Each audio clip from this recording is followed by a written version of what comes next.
नमस्कार दोस्तों। भाजपा महासचिव विनोद तावड़े ने मतदाताओं को प्रभावित करने के लिए धन बांटने के आरोप को बुधवार को खारिज करते हुए कहा कि वो नियमों से अच्छी तरह से वाकिफ है और राजनीतिक विरोधियों के होटल में इस तरह की गतिविधि में शामिल होना मूर्खता नहीं है।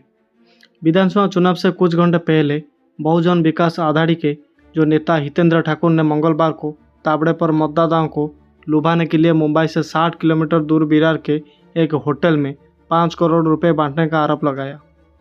बीबीए नेताओं द्वारा 5 करोड़ रुपए नकद वितरित किए जाने के दावे के बीच एक चुनाव अधिकारी ने मंगलवार को कहा कि होटल के कमरों से 9 करोड़ 93 लाख रुपए नकद बरामद किए गए हैं। भाजपा नेता ने आरोप से इनकार करते हुए कहा कि वो केवल पार्टी कार्यकर्ताओं को चुनाव प्रक्रियाओं पर मार्गदर्शन कर रहे थे। तावड़े ने यहाँ संवाददाताओं से कहा, विवांता होटल ठाकुर के स्वामित्व में है। मैं मूर्ख नहीं हूँ जो उनके होटल में जाऊँ और वहाँ पैसा बांटूँ।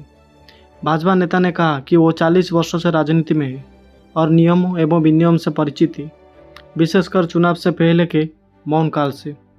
तावड़े ने कहा, मैं पार्टी कार्यकर्ताओं के साथ सामान्य बातचीत कर रहा था, मैं प्रचार नहीं कर रहा था।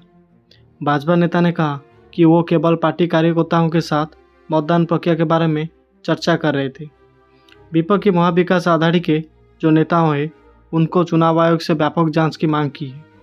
तावड़े ने इसी बात पर आश्चर्य व्यक्त किया है कि राष्ट्रीय नेता इस मामले में शामिल हो गए हैं और कहा, भाजपा के लोग अब मूर्ख नहीं रहे कि विपक्षी दलों के होटल में पैसे बांटे।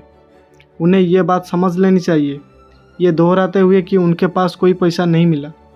तावड़े ने चुटकी लेते हुए कहा, राहुल गांधी और सुप्रिया सुले ने जो 5 करोड़ रुपए देखे हैं, कृपया उन्हें मुझे भेज दें, वो इसे मेरे बैंक खाते में जमा कर सकते हैं।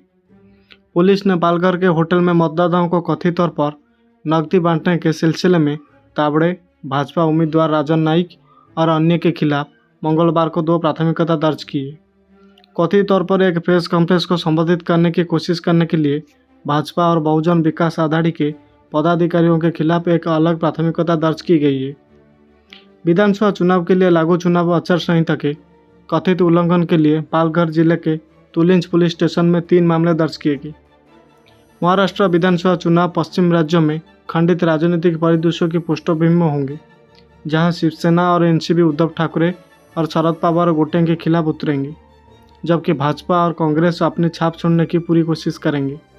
इसी बीच झारखंड में हेमंत सोरेन की हालिया गिरफ्तारी और लंबे समय से पार्टी के सदस्य चंपई के भाजपा में शामिल होने के बाद झामुमो को एक नई चुनौती का सामना करना पड़ सकता है। हरियाणा चुनाव में कांग्रेस को करारी हार का सामना करना पड़ा, जो लोकसभा चुनाव के प्रदर्शन से उत्साहित थी, जबकि जम्मू कश्मीर में इसी पुरानी पार्टी ने आखिरकार कैबिनेट से दूरी बना ली, जिसमें उमर अब्दुल्ला की डिफेंस ने सरकार बनाई। ये देखना बाकी है कि आगामी चुनाव भाजपा को अपनी स्थिति मजबूत करने में मदद करते हैं या भारत को बढ़ावा देते हैं।